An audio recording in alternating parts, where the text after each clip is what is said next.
¿Cuándo fue la última vez que hablaste con un niño sobre su cuerpo? No sobre las tareas, no sobre la escuela, sobre quién puede tocarlo y quién no.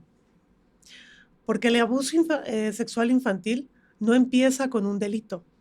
Empieza cuando nadie les explica qué tienen derecho a decir, que tienen derecho a decir que no.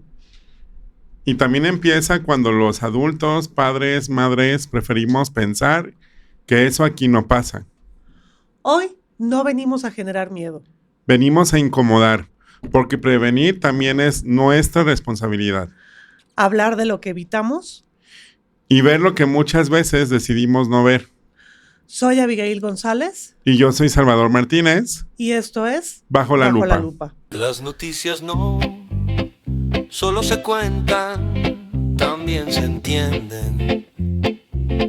Aquí miramos más allá del titular, analizamos, aprendemos y prevenimos. Esto es Bajo la Lupa, donde la información se convierte en conciencia. Conducimos a Abigail y Salvador bajo la lupa.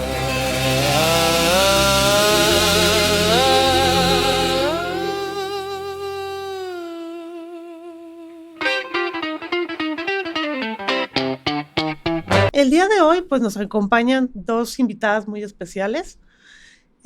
Una de ellas, Irma Patricia Jiménez Pulido, es médico cirujano y partero por la Universidad de Guadalajara. Cuenta con más de 28 años de experiencia como perito médico en el Instituto Jalisciense de Ciencias Forenses, Jalisciense, perdón, con enfoque en delitos sexuales y maltrato al menor. También ha sido docente en medicina forense, particularmente en el área de delitos sexuales. Actualmente se desempeña como perito médico particular en casos de violencia y abuso. Muchísimas gracias por estar aquí. Muchísimas gracias a ustedes por la invitación, Abigail, Salvador, qué placer estar con Gracias. ustedes. Neco, gusto. Y muchas gracias por estar en este Al contrario, gracias podcast. a ustedes. Y justamente también nos acompaña Neco. Es una persona tatuadora, hace stand-up y además rescata animales. Pero hoy está aquí desde otro lugar, como una persona sobreviviente de abuso sexual infantil que además se identifica como persona no binaria.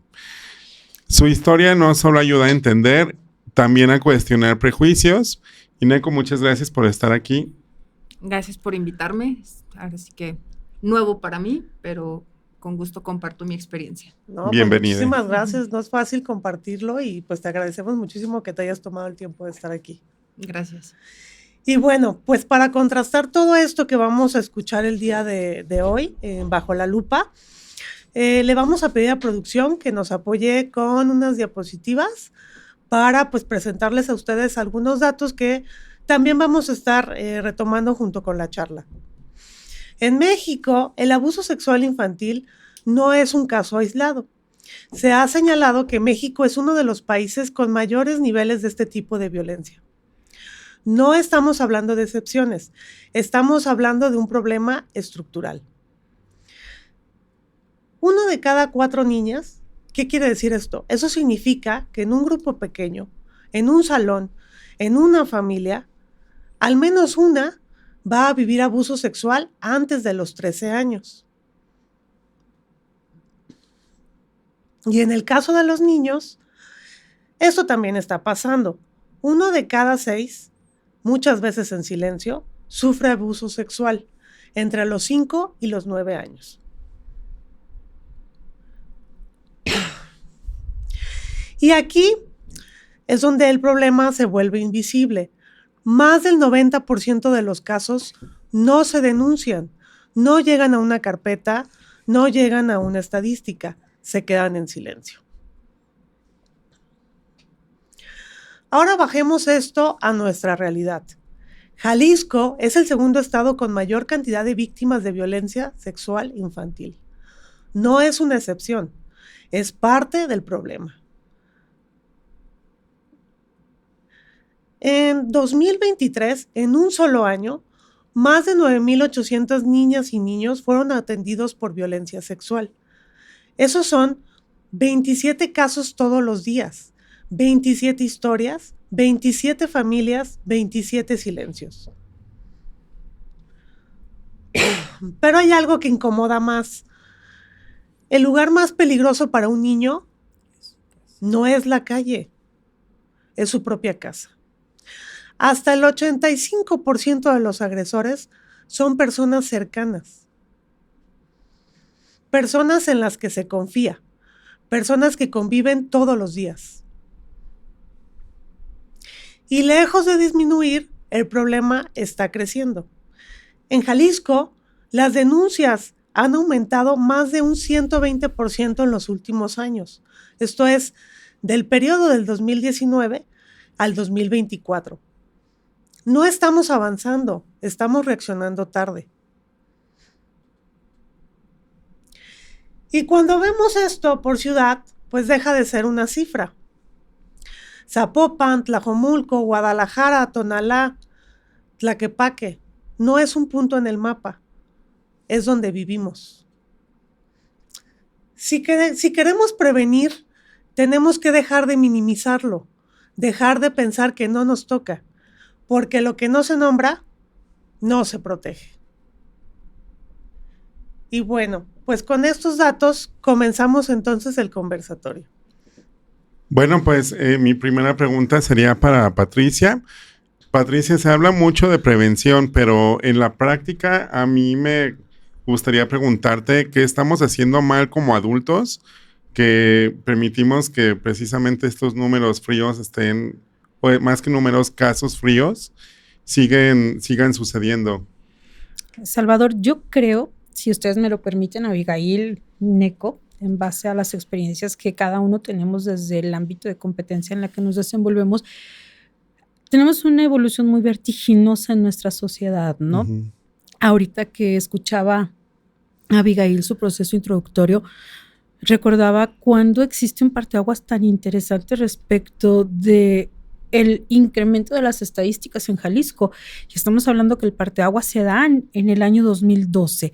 Entonces, sabíamos que para antes de que hubiera un proceso de difusión tan importante a través de redes sociales y que los niños tuvieran una apertura tan importante en redes sociales, existía una forma diferente de trabajar de los agresores, ¿no? Y entonces quizás papá y mamá todavía estaban en casa, ¿no? Y no salían y podrían estar un poquito más cerca de los nenes y tener un mayor cuidado con ellos. Y me refiero a nenes, a estos niños que no han cumplido los 12 años de edad, porque tenemos una parte bien interesante en cuanto a lo que es la división de estudio de los menores. Menores de 12 años y menores mayores de 12 años, pero menores de 18. Y entonces el tipo de violencia sexual que se lleva a cabo con ellos es totalmente diferente, porque no es lo mismo acercarte a un niño de 4 o 5 años al cual le vas a decir, oye, te doy una paleta, y el niño te va a decir sí, y es donde existe ese quebranto en la confianza del menor, ¿no? O sea, tú le das la paleta, el niño confía en ti como adulto, pero luego ¿qué viene y qué sucede? Cuando se gesta la conducta abusiva y se lleva a cabo todo este desarrollo como tal, entonces viene un proceso muy importante en el menor, desde la falta de credibilidad en la familia, la falta de credibilidad en las personas.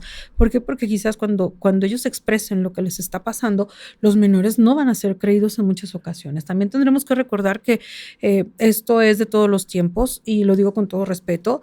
El contexto es de cómo construimos nuestras familias, y nuestras familias ya no son nucleares, son familias desintegradas y vueltas a recomponer en sus núcleos y estructuras, y entonces no solamente tenemos la figura de mamá y papá de manera original o lo que llamamos padres biológicos o familias nucleares, sino tenemos familias reconstituidas, y entonces ya tenemos figura de padrastro y tenemos figura de madrastra, donde el dicho del menor queda no creído y queda de lado, ¿no? Y hemos tenido casos muy tristes en que los menores han sido invitados a cerrar la puerta por fuera de casa y los dejan en el abandono y a su suerte, y esto es un pan nuestro de cada día. Entonces tendremos que ver, no solamente falla la familia, tenemos un esquema en el que estamos incrustados, en que la propia sociedad y los procesos tecnológicos en los que estamos inmersos hacen un cambio muy vertiginoso. Ahora, si nosotros queremos que el niño esté enfocado en algo, es la tablet o es el celular o es algún medio tecnológico. Y entonces es otra manera en cómo se gesta la violencia sexual hacia los niños. Los depredadores, al igual que la tecnología, van evolucionando y van Claro. avanzando en cuanto a sus técnicas. Hay mucho los ciberdelito, ¿no? videojuegos. Y de ahí son las principales formas de agarrar a los niños, ¿no? A las infancias. Sí, así es. Neco, a nosotros nos gustaría pues escuchar un poquito de tu historia, dentro de lo que se pueda, claro está. Claro. Y pues también saber este tema de quién pudo haber intervenido o si alguien intervino. Bueno, en mi caso, como lo menciona la doctora, fue un familiar. De hecho, irónicamente, no fueron adultos, fueron 2 primos. Uno de ellos de mi edad, en ese entonces yo tenía alrededor de 7, 8 años, pero el primo más grande ya tenía 12, 13, justamente. Como sucede, la familia de estos primos tenían alberca en casa. Regularmente nos invitaban a los diferentes primos a pasar el tiempo ahí. En una ocasión, terminando de estar en la alberca, nos manda su mamá a bañar. Mi mamá estaba en la casa, eso es lo peor de todo. Mi mamá estaba en esa casa. Nos mandan a bañar y en la planta alta había 2 sanitarios con regadera. Uh-huh. Ya mi tía nos tenía definidos, una es el de niñas, otro es el de niños. Yo estaba con mi prima menor, hermana de esos primos. Okay. Cuando nos íbamos a meter a bañar, ellos empiezan jugando a querer ingresar al baño. Y llega un momento en el que nos dicen, no, vamos a jugar, no va a pasar nada, ¿no? Y cuando logran ingresar, entramos ya en la regadera, ya sin traje de baño, ninguno de los 4, y el más grande propone, vamos a jugar a bailarnos en la regadera. Entonces, pues yo jamás había visto un cuerpo masculino desnudo. Incluso mi papá fue tan cuidadoso con eso que en las ocasiones en las que llegó a bañarnos de pequeños, lo hacía usando ropa interior. O sea, él cuidó muchísimo eso. Entonces era como la vergüenza, como la incomodidad, como de, no sé, o sea, me están diciendo que estoy jugando, pero se siente raro, pero ok. Y era mucho como la presión, ¿no? Entonces llegó un momento en el que el primo dice, el más grande, vamos a hacer esto. La regadera tenía una banquita de concreto. Uh-huh. Nos dijo, se van a sentar ustedes con las piernas abiertas, diciéndole a mi prima, su hermana y a mí, con las piernas abiertas, y nosotros nos vamos a acercar bailando, ¿no? Entonces, hasta donde recuerdo, uh-huh, no hubo erección de su parte, no hubo como tal una penetración, pero sí hubo roces de sus genitales con los nuestros. Y después fue al revés. Ahora nosotros nos vamos a sentar y ustedes nos van a bailar. Y hasta ahí llega mi recuerdo. O sea, lo que sucede después es donde tristemente se pudo haber hecho algo y no se hizo. No sé cuántos días pasaron, pero estando ya en casa de mi abuelita con otros primos, resulta que esos 2 primos de la alberca les comentaron a los otros. Uh-huh. Somos una familia muy numerosa, entonces no sé bajo qué contexto les contaron, pero les presumieron que les habíamos bailado desnudos y no sé qué. Y como buena familia mexicana de los 90s, empezó la burla. Ay, que le agarraron el no sé qué, la. Y yo empecé a llorar porque yo me quería defender. Yo decía, no, es que no fue así, no, la. Y en eso llega la mamá de esos primos. Uh-huh. Y fue de, ¿qué está pasando? ¿Por qué están así? Y yo queriéndole explicar, es que pasó esto. Y medio le conté qué fue lo que había sucedido. Y en vez de escucharme y en vez de retirarme para preguntar qué había pasado, uh-huh, fue de, ay, cállate, no pasa nada, ya, tú no estés llorando y ustedes dejen de estar molestando. Y hasta ahí llegó la interacción. Uh-huh. Dada la respuesta de esa tía, pues yo nunca me atreví a decir nada. hasta pues varios años después, que pues, hubo bastante caos debido a... Faltó una intervención oportuna, ¿no? Con el tema con tus primos. Sí, tanto con los que cometieron la acción, como con los otros primos que también, pues, éramos pequeños de la edad. Entiendo que, pues, para ellos podría haber sido como un juego, pero ya habiendo sabido más de proceso terapéutico, las etapas de desarrollo y demás, porque en algún momento alguien me preguntó, oye, es que eso no fue lo que le llaman juegos sexuales entre pares. Es que mi entender fue es que no éramos pares. Yo no tenía 12, 13 años. El primo más grande, y él fue el que estuvo guiando y desarrollando todo. Entonces, afortunadamente, eso no se repitió. A partir de eso, yo tuve mucho recelo de visitar esa casa. No me gustaba quedarme solas con ellos. Era muy incómodo la interacción. La parte afortunada es que no convivíamos tanto con ellos, pero cuando se daba la interacción sí era muy incómoda. Muy, claro, muy porque incómoda. estabas recordando todo el tiempo, ¿no? Sí. Bueno, pues muchas gracias, Neko, por compartirnos. ¿Cuáles son tus pronombres? Él o ella. Él o ella. Ok, muy bien. Bien claro también. Sí. Gracias, muchas gracias. No, ¿de qué? Justamente, bueno, ahorita con lo que viene siendo el pues testimonio que nos comparte Neko, a mí me gustaría preguntar, Patricia, ¿qué señales estamos viendo? En este caso, ¿qué señales se pudo haber visto desde el mundo adulto, pero fueron pasadas por alto, ya sea porque se hayan decidido ignorar o porque se haya tomado como un juego de niños? Se alude mucho a este tipo de prácticas como si fuera un tipo de despertar sexual. Ajá. Y sí me gustaría saber como en esta parte qué se pudo haber hecho y si realmente pues estamos tomando en cuenta que pues es una relación impar, ¿no? De que está ahí, que son como ¿cuántos años de diferencia? 5, ¿no? Eran entre 7 y 8 años 7 de y diferencia. 8 años es bastante. Sí, ¿no? el nivel de desarrollo de conciencia Ajá. pues es diferente, ¿no? Entre uno, y también según las etapas, ¿no? Si es de 0 a 6 es una infancia, pero ya a partir de 13 ya es un adolescente. O sea, ya es diferente como el tipo, ¿no? O como es.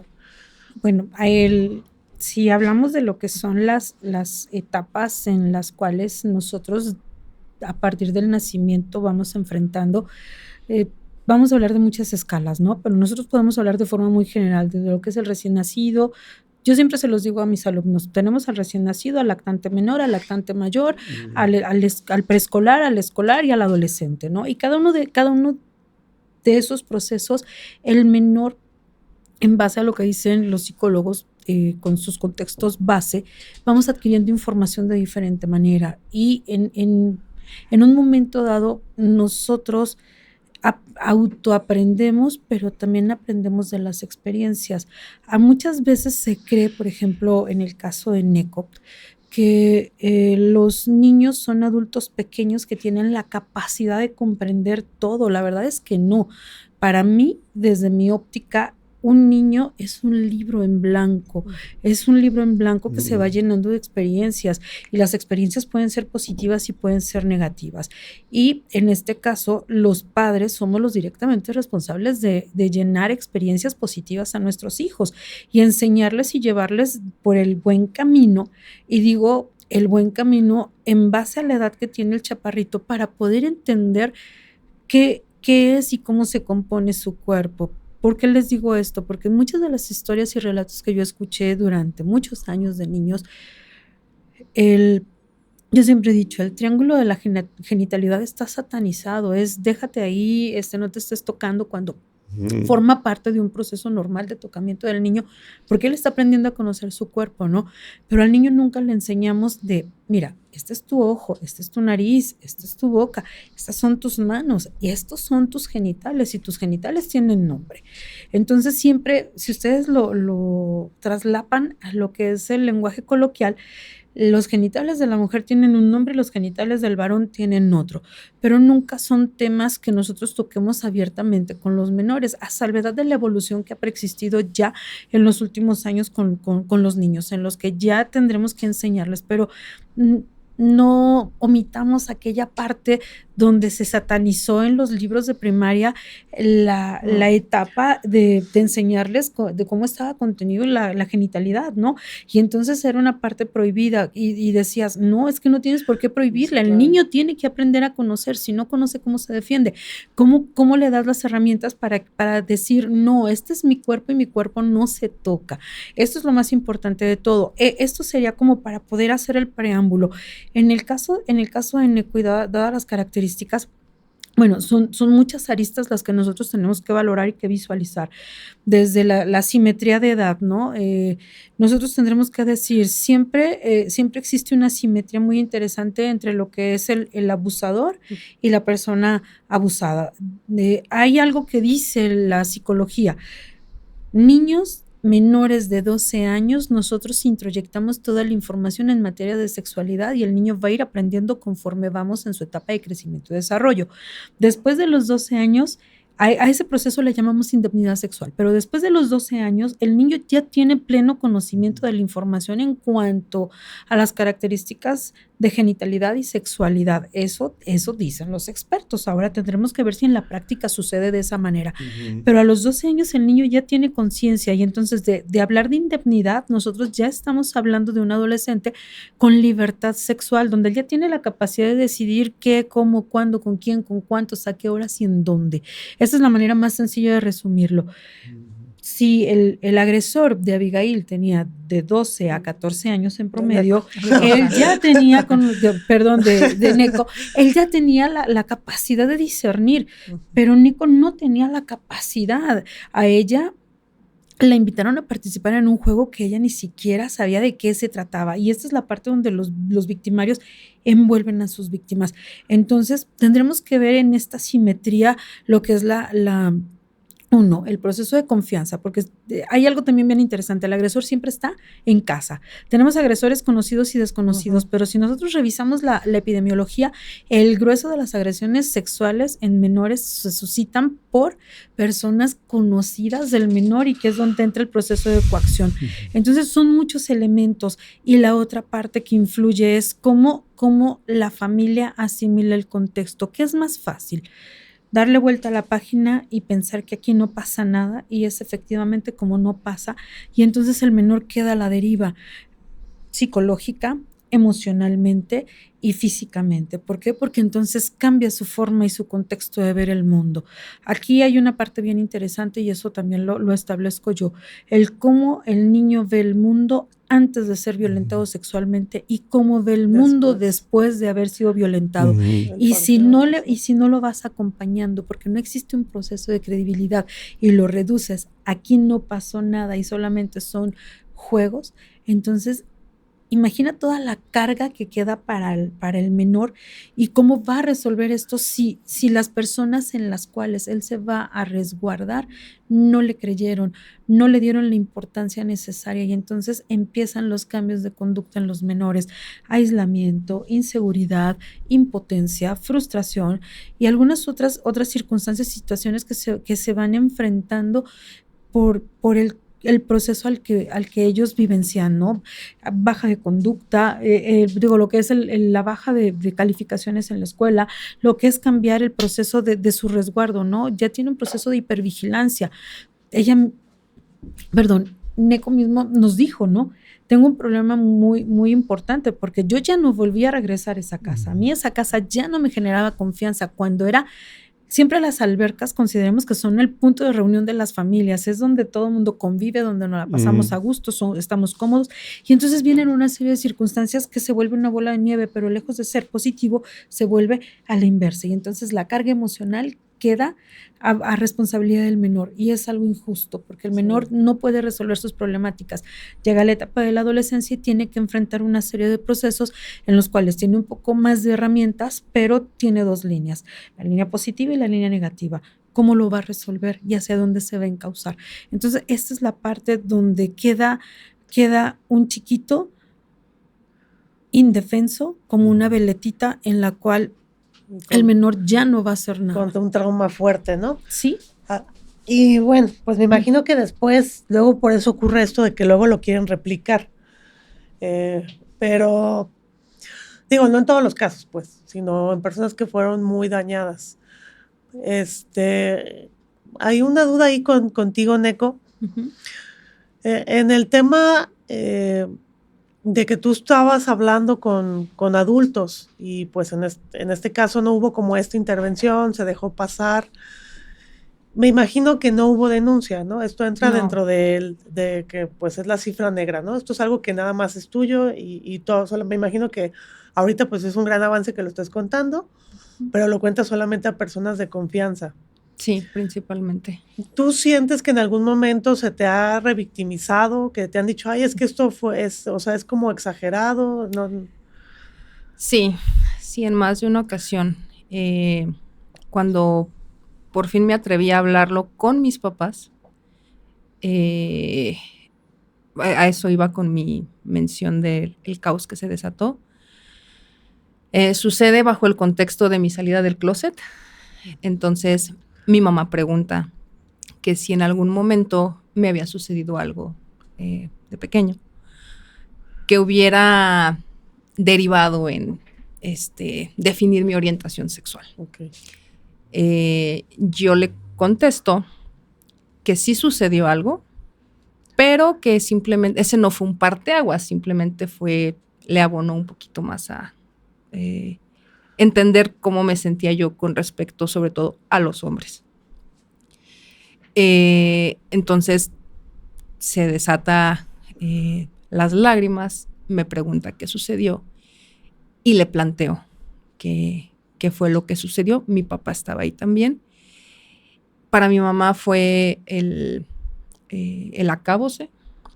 Mi papá entró en una furia enorme, al grado de que ese día, esa noche, mi papá nos llevó a mi mamá y a mí a confrontar a esa tía a su casa, sin estar sus hijos en casa. Yo ya tenía en ese momento 19 años, o sea, habían pasado por lo menos 10, 11 años del suceso. No estaban mis primos, estaba nada más mi tía y al poco rato llegó su esposo y mi papá llegó gritando, dando alaridos.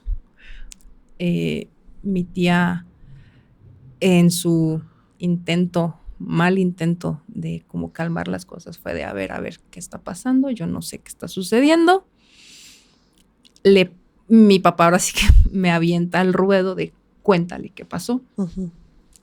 Lo cuento y mi tía, no es cierto.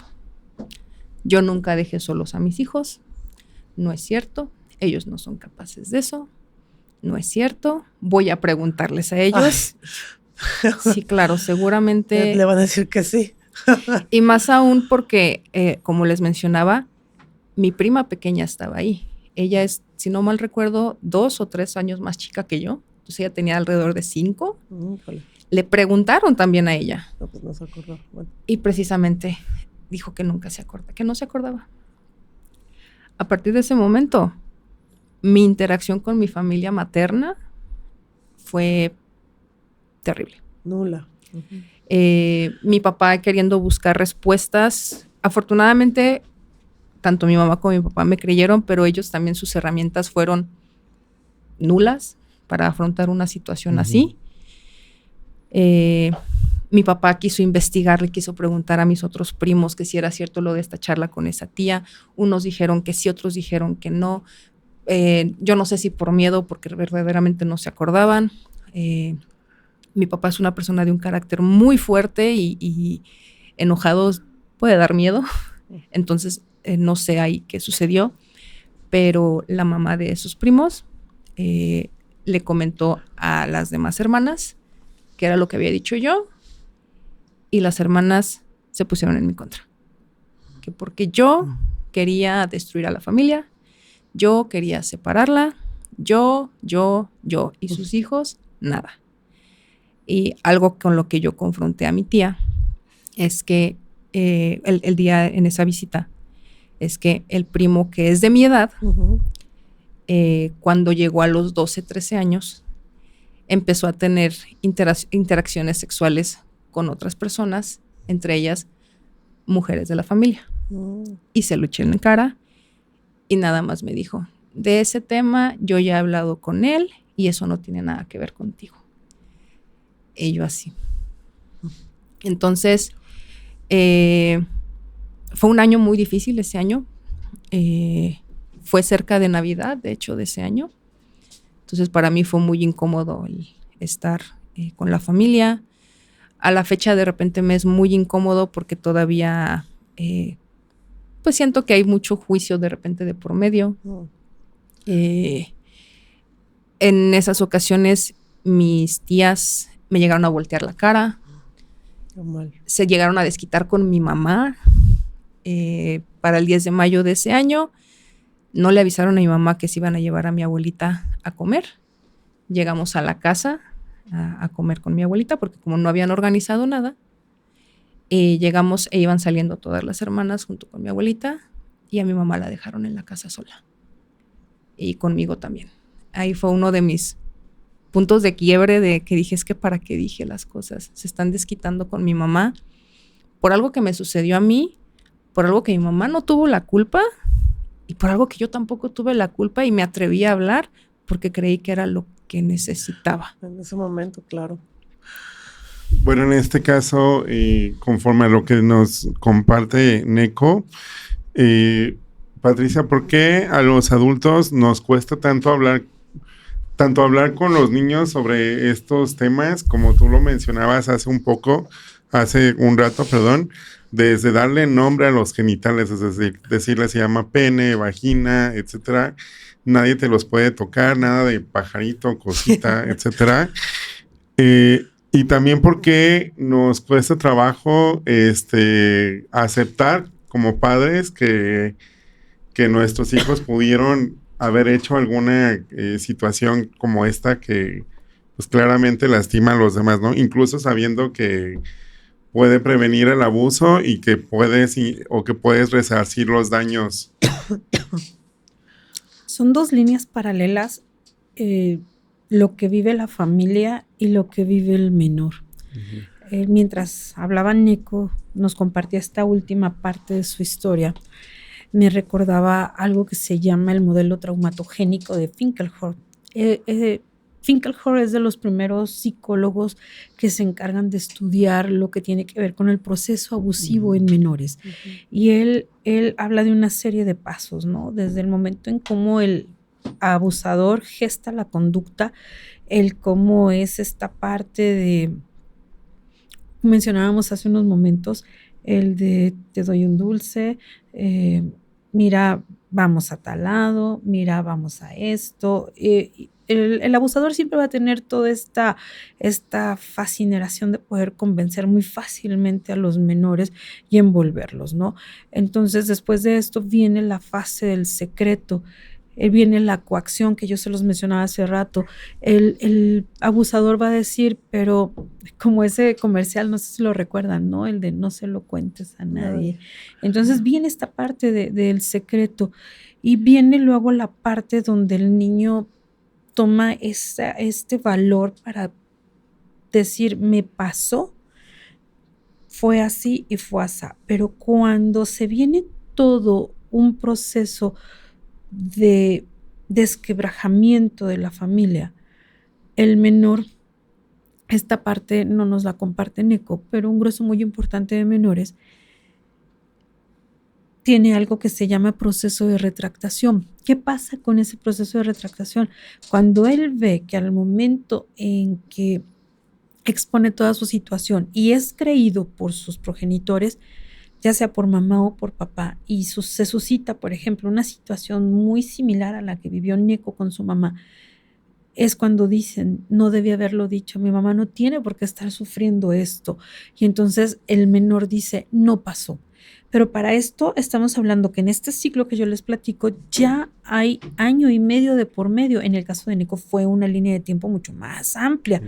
Pero para Finkelhor, en todas sus evaluaciones y en todos sus procesos de seguimiento, él establece, el menor, a partir de que se inician las conductas abusivas, para poder empoderarse y decir qué es lo que le está pasando, tuvo que haber ocurrido ya, o tuvo que haber transcurrido ya 1 año y medio para que se pueda dar como tal la información. Y ahí es un parteaguas bien interesante. ¿Por qué?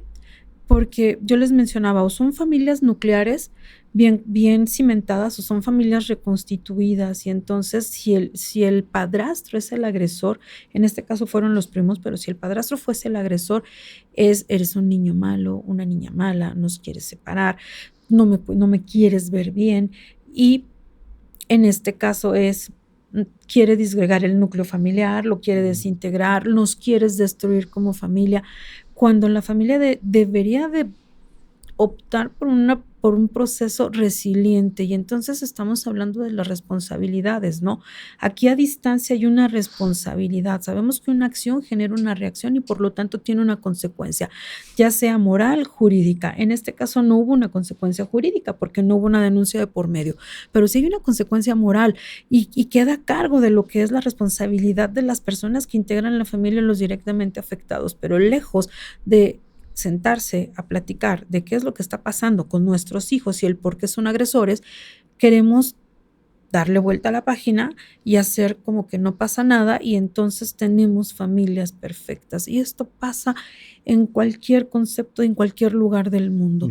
Y tristemente, bueno, yo retomo lo que mencionaba hace unos momentos, quien lleva toda la carga emocional para poder resolver todo su proceso es el menor que fue violentado. Y eso es muy difícil porque él no tiene las herramientas.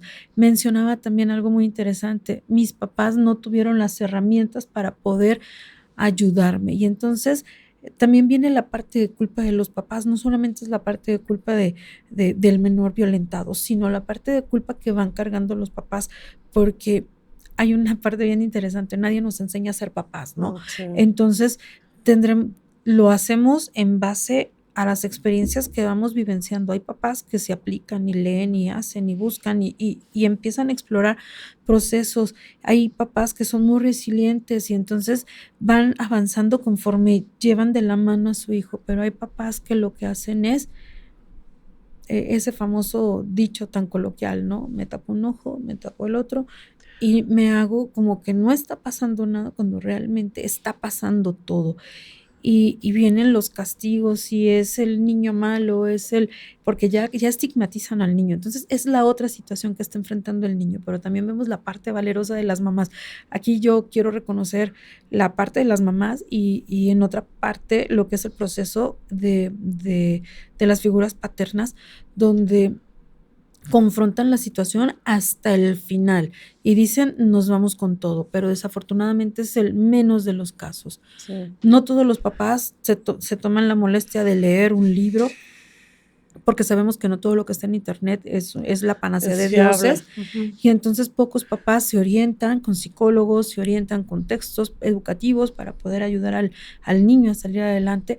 Y entonces el niño, insisto, es una veleta, va a la deriva, y así sigue, va a la deriva. Entonces, hasta que el niño empieza a tocar la puerta de un psicólogo, de alguien que le ayude, a un victimólogo, que alguien que le ayude a poder comprender qué es lo que le pasó, entonces es cuando empieza a comprender lo que está alrededor. Pero si el niño no se llena de experiencias positivas, o el adolescente o joven adulto no se está llenando de experiencias positivas y de personas que sean resilientes hacia su problemática y lo lleva hacia el lado negativo, son las personas que terminan realizando conductas negativas, que pueden ser parasociales, asociales o antisociales. Y eso es lo más riesgoso de todo esto, ¿no? Yo insisto, que toda la acción va a generar una reacción, y es una reacción en cadena. Que esto inició en una etapa de menos de 12 años, mayor de 12 años, nosotros los conocemos como impúberes o púberes, y que al momento de llegar a su etapa de adultez, como un joven adulto, él sigue yendo a la deriva, y entonces tiene 2 rutas y se va por la ruta más que él cree más viable o que le resulta más sencilla. Y a veces no es la correcta. Sí. Ahí, por ejemplo, bueno, haciendo un parteaguas también para la audiencia, muy importante, a los canales de Bajo la Lupa llegó una noticia de Jalisco de que el abuso sexual infantil ya no va a prescribir. ¿ok? O sea, tú puedes ir a denunciarlo y no prescribe. O sea, si hayan pasado muchísimo tiempo, como en el caso de Neco, si tú fuiste víctima, ya no va a prescribir el abuso sexual. O sea, obviamente ya es un poco más complejo por el tema de las pruebas, pero pues vale la pena iniciar ese proceso de denuncia. Sí, Jalisco hizo dos divisiones muy importantes en cuanto a los avances de las reformas a nivel jurídico penal. Una tuvo que ver en el 2000, bueno, primero tiene que ver con los derechos de los niños, que hace unos momentos mencionábamos tras cámaras, otras bambalinas, lo que era el principio superior de la niñez y que se da en la reforma del 2011, ¿no? Pero luego tenemos el parteaguas en Jalisco en el 2012, donde existe una reforma al Código Penal estatal con los cambios significativos al tipo de delitos que se gestan en contra de menores. Y ya hablamos de delitos que atentan contra el sano crecimiento y desarrollo psicosexual del menor y aquellos que atentan contra el ejercicio de la libertad sexual. Y ahora, esta noticia yo tuve la oportunidad de leerla ayer a través de un comunicado que dio la diputada Norma López. Sí, entonces, aquí es muy importante, a mí me llamó mucho la atención y yo estaba celebrando, ¿no? Con bombos y platillos. No prescribe. El grave problema que tenemos, pues, es que fisonómicamente o físicamente para los médicos forenses genera una grave problemática el poder acreditarlo. Pero aquí es la invitación a que nos especialicemos en las personas que trabajamos con víctimas de violencia sexual y maltrato al menor, sobre todo en el ámbito psicológico. ¿Por qué? Porque la huella psicológica no cambia, por el contrario, está ahí marcada. Si el niño no resolvió su problemática cuando tenía 4, 5, 6 años, esa huella psicológica lo va a acompañar durante todo el tiempo, pero tendremos que estar en las manos correctas de personas que se han preparado en este rubro y que le pueda dar, que pueda identificar la problemática real en la psique del menor, que nos pueda hacer buenos diagnósticos y que en materia jurídico penal refuerce e impulse lo que es el ámbito procesal para que el victimario sea castigado conforme a derecho, claro. ¿No? Que es lo que buscamos. La verdad, en mi caso, la verdad científica y que el juzgador tenga la mayor cantidad de elementos para decir, sí, efectivamente, Neco pasó por esto, así. Físicamente a nivel de genitales nosotros no documentamos nada, pero ¿qué te parece en huella psicológica? Todo lo que tiene que ver con huella psicológica, todo lo que tiene que ver con la evaluación victimológica, sí tenemos un recurso para poder acreditarlo, porque no cambia, porque quizás Neco, que es algo que no nos ha compartido, quizás Neco desde la agresión hasta el día de hoy no ha recibido una evaluación psicológica y la huella está ahí. Entonces, me adelanté, pero ahí está. No, sí, sobre eso era la próxima pregunta, Neco. O sea, todo esto que nos has contado, que la verdad pues es complejo, porque aparte de que pues tienes este tema de que hubo un abuso sexual en contra de ti por parte de tu familia, que también es muy, muy complejo cuando es en un entorno familiar, y luego aparte pues sentirte como, o sea, empatizando con todo lo que estás, o con todo lo que has pasado, ¿no? Sentirte como esta persona que o sea, no porque lo hayas hecho así, sino porque te quieren sentir como que destruyes a la familia solamente por contar algo que en verdad sí pasó, ¿no? Y que lamentablemente los adultos en su momento no supieron tratar y por eso se va haciendo la bolita y explota ya cuando pues estás más grande, ¿no? Y en este caso, pues a mí lo que me gustaría preguntarte, digo, aparte de este tema de todo tu proceso que has tenido para poder sobrellevar pues esta carga emocional que es pesada, ¿no? También cómo lidias con este estigma de que las personas digan, ay, es que es no binaria por tema de su abuso, ¿no? O también tu tema de tu orientación que hablabas por tema del abuso que sufrió. O sea, esas dos preguntas me gustaría ver si me las pudieras contestar. Sí, pues es complejo porque tristemente algo que sucede mucho y se menciona mucho de repente entre chistes, de repente para minimizar también incluso cuando uno se atreve a contar las vivencias de, ay, es que es gay porque lo tocó su tío, ay, es que es lesbiana porque la abusó a alguien y no le gustó. Y sí es un estigma. Nunca he estado con un hombre de verdad, ¿no? También he Ajá. escuchado Sí. mucho eso, ¿no? Sí, sí. Es que es lesbiana porque nunca ha estado con un hombre. Y sí es muy complejo porque, de hecho, en cierto momento, eso fue uno de mis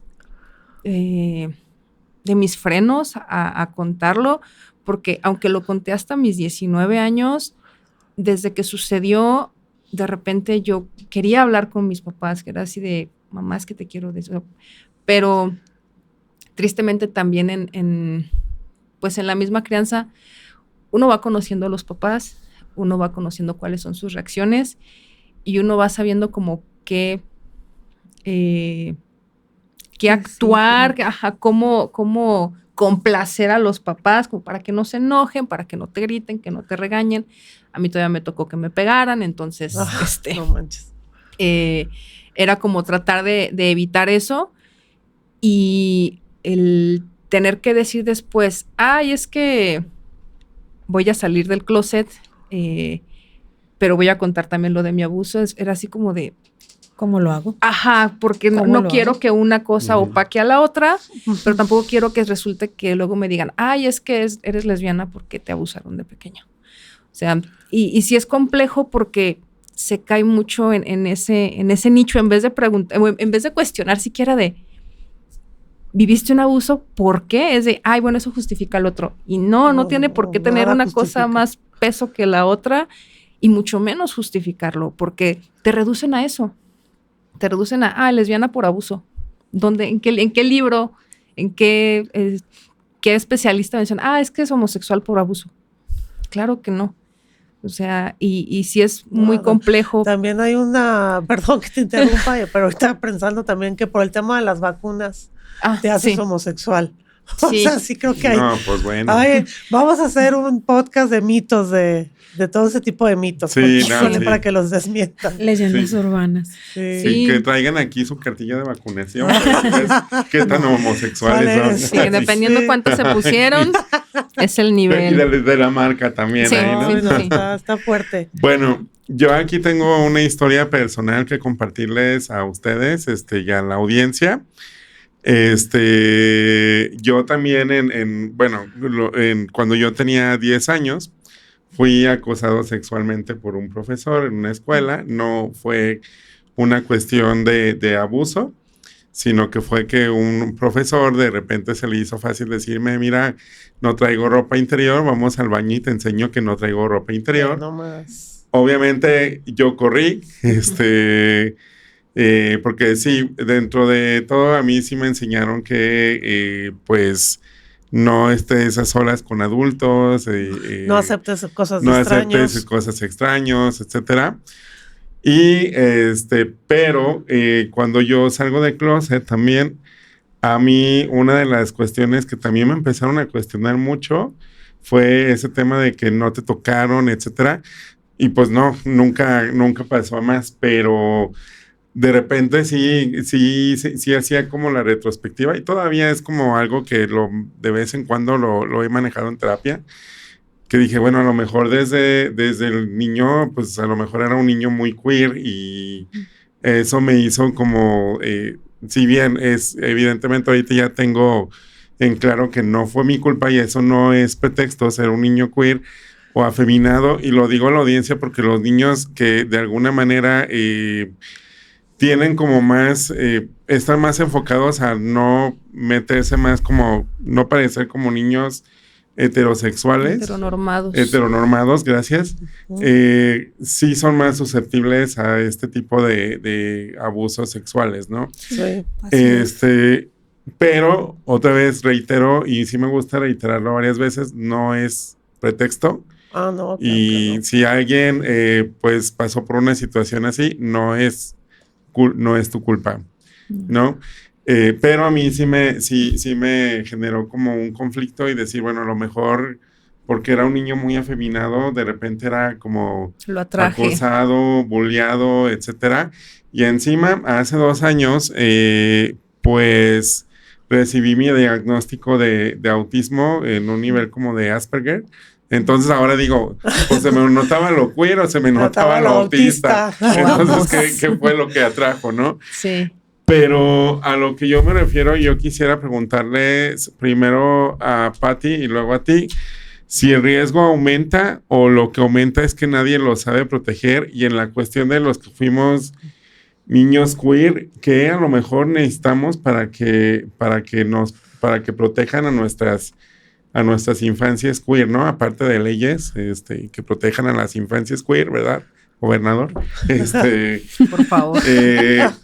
Porque sí, de repente parece que nos invalidan mucho con esto de que eres gay por esto o a lo mejor te lo mereces por gay, por ser así, etcétera. ¿Qué es lo que necesitamos para que proteger tanto nuestras infancias neurodiversas como también a las infancias de la diversidad sexual?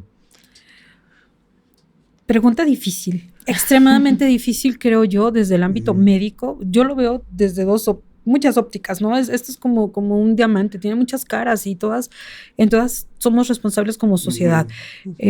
Tendremos nosotros primero que valorar un niño neurodiverso. Si estamos hablando de un niño con déficit de atención, que es hiperactivo, que no sabes cuándo va a parar. Un niño que tiene autismo, cuando tenemos las diversas clasificaciones en materia de autismo, pudiera tener un comportamiento totalmente diferente, porque es un niño que puede llegar a comunicarse como es un niño que no puede llegar a comunicarse, y entonces genera un grave riesgo, ¿no? Y así algunas otras enfermedades o patologías neurológicas en las cuales nos incluye en este proceso de neurodiversidad. Sabemos entonces, con lo que ha avanzado la ciencia, que un niño neurodiverso no va a aprender de la misma manera que aprendemos todos nosotros. Él va a aprender de manera diferente y va a asimilar de manera diferente. El problema es que un padre sepa que está ante una problemática de un niño neurodiverso, y digo una problemática porque en primer lugar implica cambiar el chip, el poder estar de cerca con tu hijo. Uno, aprender a conocer las características del comportamiento neurológico de tu chaparro, y entonces qué es lo que vas a poder acercarte a él, cómo le vas a dar herramientas, cómo le vas a enseñar a decir no. Y entonces por ahí había una información muy, muy didáctica que hablaba de los círculos y de los colores, ¿no? Y en base a la limitación de los círculos es como el niño, en el caso de un niño neurodiverso, podría aprender a diferenciar. En base a un color, esas son las personas a las cuales tú sí les vas a permitir un abrazo, un beso, pero sabes que si esta persona no forma parte de tu círculo más cercano, entonces lo vamos a colocar en un círculo diferente, que esa persona únicamente lo vas a permitir que te dé la mano. Pero ¿qué te parece? No es ni del círculo primero ni del círculo segundo. Y entonces es un desconocido. A esa persona no le permitas absolutamente nada. Comunícalo, transmítelo. ¿Por qué? Porque sabemos que un niño neurodiverso tiene mayores necesidades. Es un niño que muchas de los procesos no va a poder realizarlo solo. Entonces va a estar en contacto con una mayor cantidad de adultos que le van a tener que auxiliar. Entonces tendremos primero que definir ante qué tipo de niño neurodiverso nos encontramos para saber cuáles son sus necesidades. Una vez que nosotros identificamos a nuestros hijos, que es como todos nuestros hijos, decían nuestros abuelos, ¿no? Ninguno de mis hijos son iguales porque son como los dedos de mi mano, ¿no? Cada uno es diferente. Entonces yo tengo que aprender a conocer a mi hijo neurodiverso para poderle dar las herramientas que él requiere y que él pueda decir, no, este cuerpo es mío y este cuerpo no se toca, así como se los enseñamos a niños que no pertenecen a este círculo tan especial, ¿no? Sobre todo ser muy enfáticos con esas características, con niños no neurodiversos y con nuestros niños neurodiversos. Pues excelentes estrategias que le está pasando a la audiencia para el tema de las neurodiversidades. Y Neco, creo que la pregunta era sobre el tema de queer, ¿verdad? Infancias diversas. Pues creo yo, y abonándole un poquito también a lo que menciona la doctora, también yo hace 2 años tuve un diagnóstico, en mi caso de TDAH con altas capacidades. Órale. Entonces, eso también, escuchando a la doctora y mirando en retrospectiva, eso también dificultó mucho como, no sé por qué razón, pero como mi credibilidad con los adultos, porque era de, ay, es que es la ñoña del salón. Ay, es que quiere llamar la atención. Es que le gusta estar en el cuadro de honor. ¿Dónde he escuchado eso? Me ha tocado. Y si a eso le agregamos sí que yo... Sí soy. nunca fui una niña femenina. Estaba yo muy peleado con el color rosa, con los vestidos, con todo lo femenino. No, yo en su momento también el color rosa lo odiaba.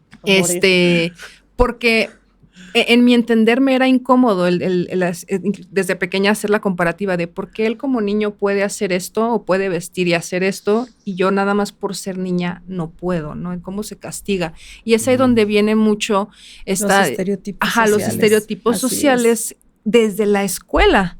Pero ¿dónde aprenden los escolares esos estereotipos? De casa.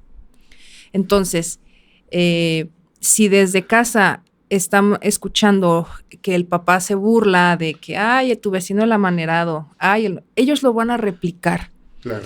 Y hasta las empresas, se escucha ese tipo de cosas que no debería de escucharse porque hay mucha población gay que trabaja dentro.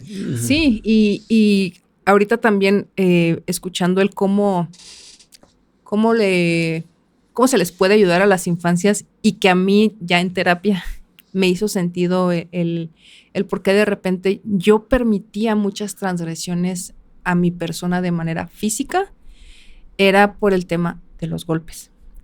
Es que si te pego es porque te quiero. Es que si yo sé que es lo mejor para ti, aunque sin considerar realmente la principal, hay una palabra, como el principal interés del menor, poniéndolo por encima del adulto que sobre el menor. Entonces, claro. Al recibir uno ese mensaje de te pego porque te quiero, uno permite muchas transgresiones que pueden llegar a lo sexual.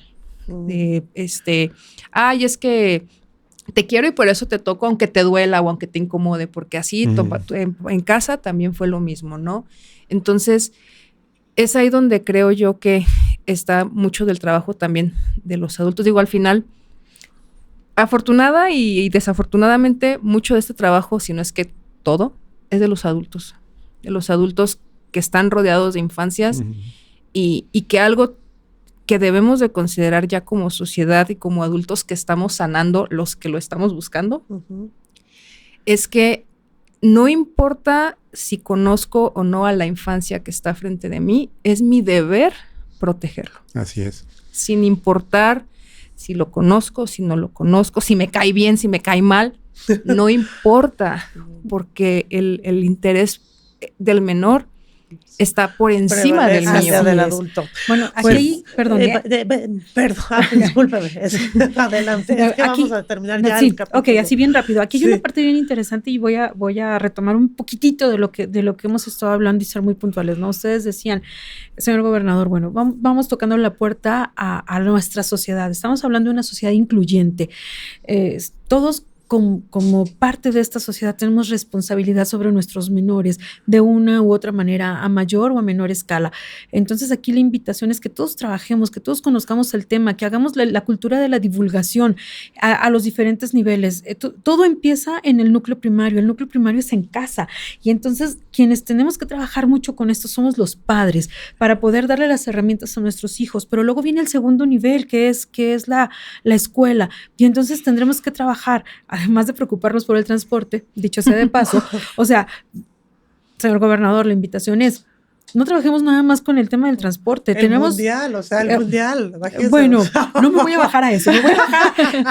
En ese tema no me meto porque entonces la audiencia se me va a echar encima porque todos son futboleros. Entonces, pero creo que la mayor parte de Guadalajara está enojada de que por qué un mundial cuando tenemos cosas más importantes. Tenemos problemas muy serios, como el tema del agua, como el tema de las infancias. O sea, sí. La estadística que dimos del más de 120% que ha prevalecido en temas de abuso sexual, pues es complejo, entonces. Sí, entonces aquí las herramientas son, vamos trabajando con nuestras escuelas, con nuestros docentes tienen que transmitir información, nuestros docentes no pueden ser apáticos a este tipo de problema, tienen que ser empáticos, son la segunda persona en la cual después de casa los niños depositan toda su confianza. Y tristemente, y lo digo con pleno uso de conocimiento, tenemos muchos profesores abusivos y los cuales únicamente dentro del sistema los van rotando y los van cambiando y siguen abusando de menores. Entonces tendremos que poner un foco y un reflector ahí. ¿Por qué? Porque los profesores somos la siguiente instancia. Cuando un niño, cuando un adolescente, cuando un joven adulto, y lo digo como docente, porque yo también he sido docente, los chicos a veces, por ejemplo, en mi clase de delitos sexuales, ahora sexología forense se llama, los chicos les creas, hablas de la información y de lo que ya tenían olvidado en un contexto de abres la caja de Pandora y entonces dices, ¿qué hago con el niño? Entonces debo de tener la formación como docente y una manera de contención para poderlo canalizar. Y entonces aquí es muy importante crear instituciones a los cuales canalizar a nuestros niños para poder protegerlos.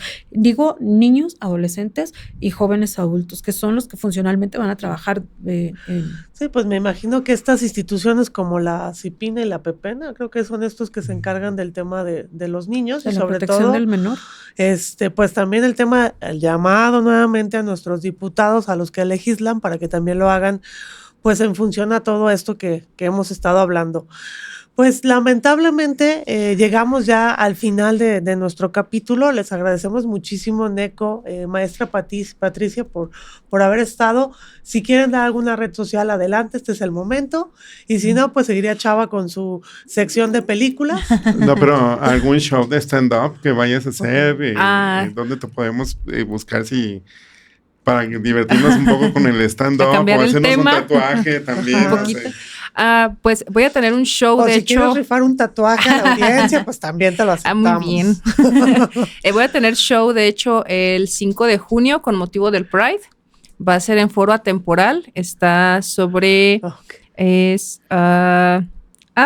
bueno, si lo googlean ahí aparece, muy cerca de Cruz del Sur. Es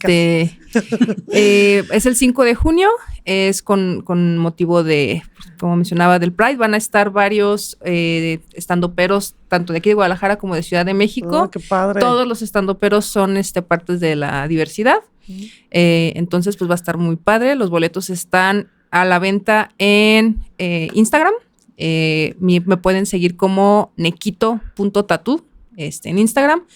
Tanto para show de stand-up como para tatuajes. Súper bien, pues ahí vamos a estar. Ahí vamos a estar echándote porras. Muy bien. Bueno, yo recién inicio mi apertura en redes sociales. Me pueden encontrar tanto en Facebook como Doctora Pati Jiménez, como en Instagram, Doctora Pati Jiménez. Estamos por aperturar TikTok, esperando nutrir información que sea valedera, ¿no? Todo este mes estuvimos trabajando con aquellos flashes informativos respecto de prevención en materia de violencia infantil y que aprendamos a conocer los diferentes contextos. Esperemos cerrar este mes y empezar a trabajar el mes que viene, pero ahí me pueden localizar. Facebook e Instagram. Muchas gracias. Gracias a ustedes por la invitación. Y bueno, aquí en Bajo la Lupa somos muy cinéfilos. De hecho, ahorita nos vamos a ir corriendo. Hermanas de la Magdalena, te la agrego. Te la agrego. Somos muy cinéfilos porque creemos que el cine sirve también para abrir discusiones y aprender. Y bueno, yo aquí les tengo dos recomendaciones. La primera película que les recomiendo es Mysterious Skin. Buenísima. O Piel Misteriosa, que habla sobre el abuso sexual masculino y digamos como todo lo que provoca el no llevarlo de manera correcta y el tabú que hay entre los hombres y sobre todo el tabú que hay dentro de la comunidad LGBT que sufre este tipo de abusos, ¿no? La segunda es una que acabo de ver ayer en la FIC y que espero que... ¿Qué es la FIC? Dile aquí a el Festival Internacional de Cine de Guadalajara, y que espero que encuentre una distribución. Es un documental chileno que se llama Maylin. Este documental chileno habla de una mujer que pues debe de reabrir heridas y encuentra como la forma metafórica de hacerlo a través de un cuento que le cuenta, valga la redundancia, a su hija, donde ella nos narra un abuso sexual que pasó a manos de un sacerdote y que además la justicia chilena le quiere obstruir porque ya prescribió.